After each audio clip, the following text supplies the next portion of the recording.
We could, of course, use Canadian money, or we can use the Salt Spring dollar. They actually have their own currency that is actual legal tender.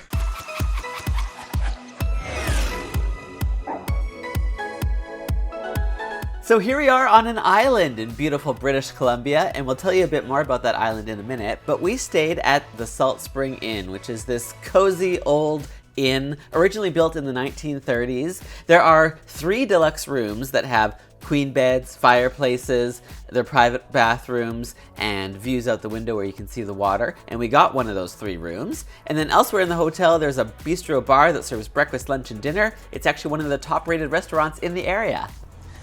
So welcome to the biggest Gulf island in the Strait of Georgia. With a resident population of over 10,000, that triples to 30-some thousand in the summertime. Yeah, so it'd be a busy place in the summer. Absolutely. And we are in the town of Ganges, which is the main town sort of in the center of the island. Yeah.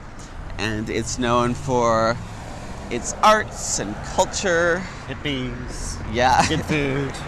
Yes, friendly, easygoing people and lots of tasty stuff. And that's where we're going right now to have some breakfast. Which we did at the Treehouse Cafe, because why wouldn't you go eat at a restaurant that's literally built around a tree? That's pretty unique. They have delicious, wholesome food prepared from scratch. The building itself was originally put up in the 1920s as the first electrical generating station on the island, and it went through a few changes after that until over 20 years ago it became this full-service restaurant and coffee bar. Well, it was fun having breakfast under the tree. It was. And we didn't even hit our heads on it. And now we're going to go walk along the water, which happens when you're on an island quite a bit. Yeah. And actually, the water is how we got here. So we took ferries. Heath came on BC ferries. Yep. It's a car ferry. I came on V2V, which is like a private ferry. Right. V2V only goes to Victoria, but I had to go there first for a conference and then join Heath here. Yeah, it goes between Victoria and Vancouver, downtown to downtown. Yeah, so they only have like 1 sailing a day, but it's sort of a higher end private one where you get like table service and a recorded tour voice and that sort of thing. Yeah. But the BC Ferries goes all over the place in multiple sailings. Yeah. And I guess you could also get here by float plane too. I think there's a couple companies. Yeah, there is. And you could swim maybe if you're so inclined, or come on your private yacht.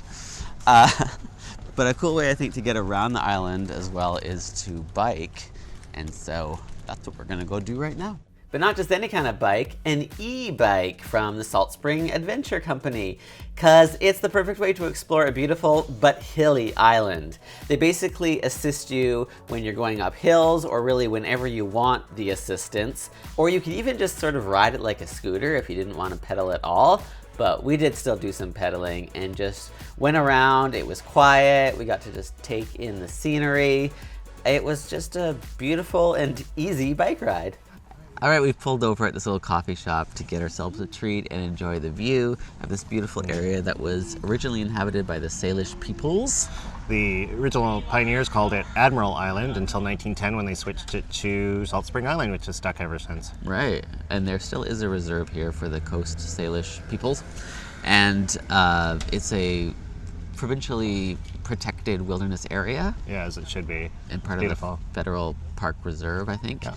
And from here, we're gonna go check out some of the art in this area because there are tons of artists as well, all kinds of beautiful stuff. So we actually went to the visitor center across from our hotel and got a little gallery walking tour map because there are a number of art galleries and a lot of them very close to each other. So you can kind of go check out a whole bunch of them and see all the very different types of artwork that come out of this area or come into it. I mean, it's not 100% local, but there is a ton of local work. And as you can see, just some incredible talent and all kinds of different price points too. If you want to buy something, we ended up just buying a bunch of delicious smelling soaps. Well, that was some beautiful artwork with some amazingly talented people from this island and area. It's crazy. At least 12 people are said to have the Order of Canada here. That's very unusual for this cool. size of population. Yeah. And if we wanted to buy some of that artwork, we could of course use Canadian money, or we can use the Salt Spring dollar. They actually have their own currency that is actual legal tender. You can use it here. It's on par with the Canadian dollar. Yeah. That's so weird. And they've got like 1s, 2s, 5s, 10s, 20s. I'm not even sure how high it goes. Yeah. It's accepted at all the banks and most businesses. And we're going to go to a restaurant now and spend that and a few more. So we went for dinner to Antipesto's. Get it? Antipesto?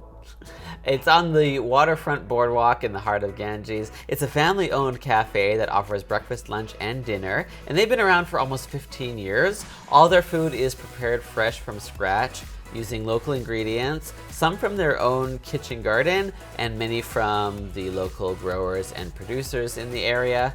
And what can I say? It was delicious. Well, the sun is setting on our day in Salt Spring Island, and it was a tasty end to the day. Very farm to table. Yeah, it was delicious. There's like well over 200 farms on this island, so lots of local food to choose from. Yes, absolutely. And if you want to get a postcard from Salt Spring Island or every other destination that we go to, you can sign up for that at patreon.com/Josh Reimer. And I'll be happy to send you one. And otherwise, we'll be back on Thursday with a hotel hangout. Bye.